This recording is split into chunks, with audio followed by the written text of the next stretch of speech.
just a few miles there to Portage Glacier, and there's a lake, and it's a great enormous glacier calving, dropping big chunks of ice into the lake, you know. And I mentioned that to her. She says, that was a while ago, and I said, what do you mean? It's not there. That glacier doesn't exist. 20 miles up the valley, there's a little of it. It isn't there.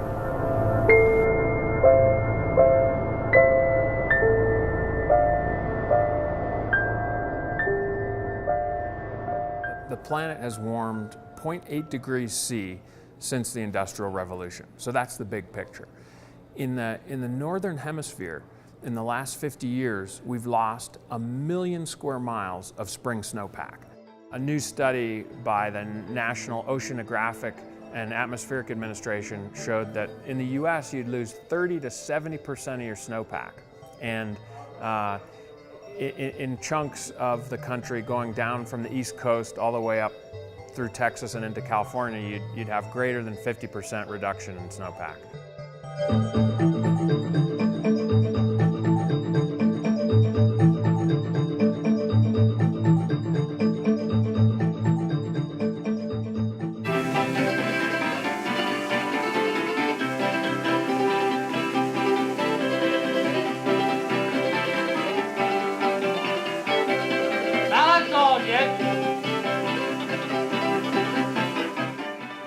We don't get the severe cold temperatures we used to.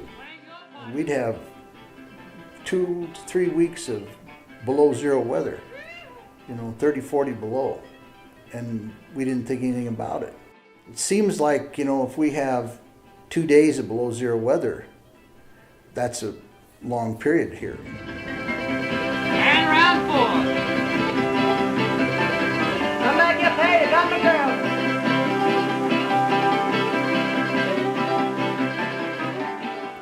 Interestingly, in Colorado, recently the USDA said about the aspen area, you're in a new zone. So plants that used to be in zone 5, you're now in zone 6. So basically they clicked and dragged aspen a little closer to the desert. We have an observation site up at Government Camp, Oregon, just plotting the data over the past 60 years that in general the snow each season has decreased, particularly from about 1975 on. It used to be where a rain event in the middle of winter, meaning December, January, February, was rare. I mean, you might get one event every few years. It was rare, and it was noticeable, and it was like, wow, what just happened?